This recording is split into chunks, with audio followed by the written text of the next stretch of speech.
مبسوطين قوي ان احنا نكون معاكم في بودكاست وحاجة جديدة. انا وشادي بقى اللي معاكم المرة دي.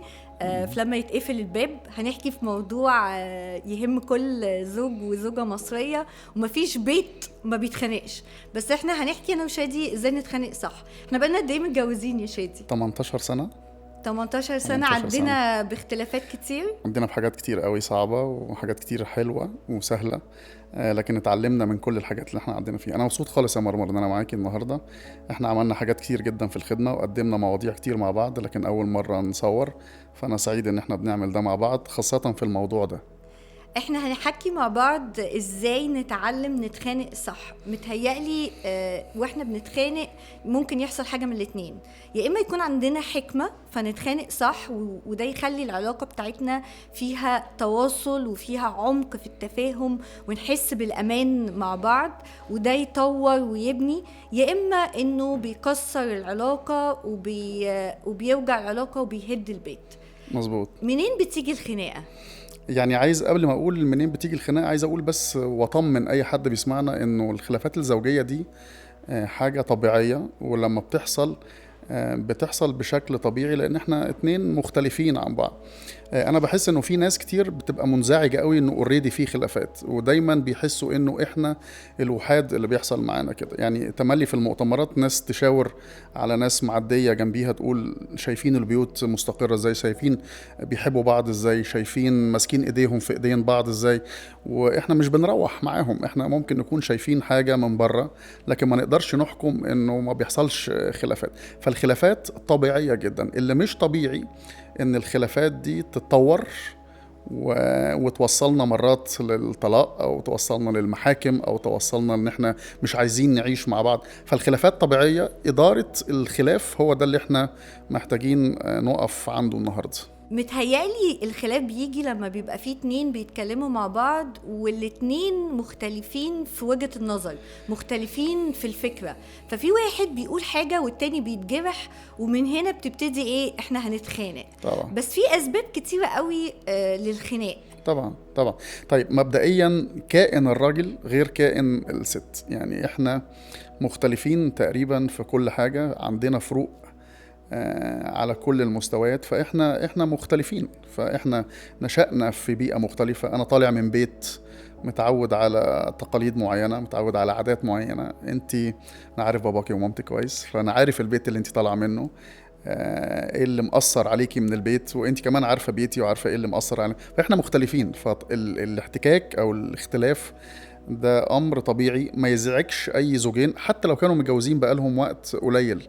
فالاختلاف طبيعي جدا لان احنا خارجين من بيوت مختلفة واحنا شخصيات كمان مختلفة عن بعض تماما. حاجة مثلا بسيطة دي تقريبا اي اتنين زوجين بيتخانقوا فيها. الراجل بيوطي التكييف لانه مش بيتحر بسهولة، والست طول الوقت تعلي التكييف لان هي بتبرد ده احنا غالبا بسهولة. فنفضل وطي التكييف، انت جايبة مثل علينا. بالظبط. انا فاكرة قوي في بداية جوازنا لما كنت بقولك شادي علي التكييف انا بردانة، فتقولي السهل انه نجيب بطانية وانت اللي تضغطي. انا 16 طول الوقت. دي حاجة من الحاجات البسيطة. تالي كمان حاجة من الحاجات اللي بتخلينا نختلف هي النقط الحساسية اللي عند الراجل مختلفة طبعاً. عند نقط الحساسية طبعاً. اللي عند الست. طبعا. فالست أكتر حساسية، أكتر مشاعر، لكن الراجل شوية بيستحمل دوت. في حاجات بالزبط. تانية بتخلي برضو الاتنين الأزواج بيختلفوا زي إيه؟ زي انه الحاجات اللي بتضايقنا غير بعض. انا بتضايق من حاجات معينة وانتي بتتضايقي من حاجات معينة. افتكر احنا على مدار السنين اللي فاتت كل حد فينا الخلافات اللي كانت ما بيننا قادتنا ان احنا نفهم بعض اكتر، نفهم اللي بيضايق التاني ايه، نفهم ايه اللي مشاعرنا بتتجرح بسببه. فالخلافات دي كلها المفروض انها بتؤدي الى تفاهم اكتر، نضوج اكتر، علاقة اقوى. مش المفروض انها تعمل العكس.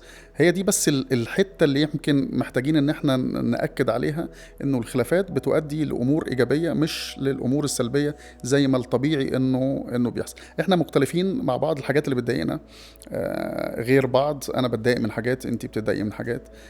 فده كله بيؤدي الى خلاف. وده المفروض انه يوصلنا لحتت ايجابية في التفهم، ان احنا نفهم شخصيات بعض اكتر. وتهيالي انت يعني على مدار سنين فهمتي شخصيتي ولسه بتفهمي اعتقد، وانا كمان لسه بفهم ولسه بذاكر، انا بذاكرك حتى الان. فدي كلها حاجات مهمة.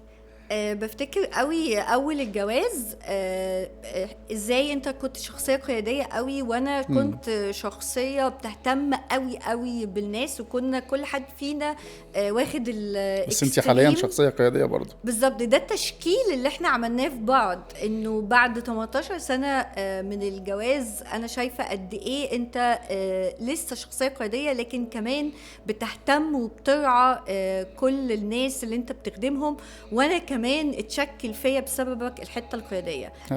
حاجه تاني برضو بتعمل اختلافات بين اي زوج وزوجه، انه احنا احتياجاتنا مختلفه. احتياجك مني غير احتياجي منك طبعا. ومرات كتيره قوي مش بنقول لبعض احتياجنا الاساسي، او حتى احنا نفسنا ما بنبقاش عارفين ايه هو طبعا. فبدل ما بعبر عنه لا انا بخش في الخناقه على طول. بالظبط. هو طبعا يعني احب اقول في الجزء ده انه بالنسبه للمراه هو اهم احتياج عندها في العلاقه الزوجيه والاحساس بالامان، ده اهم احتياج عند الراجل. طبعا ده مش معناه ان الراجل مش بيحتاج للامان، لكن ده اعمق احتياج عند المراه في العلاقه.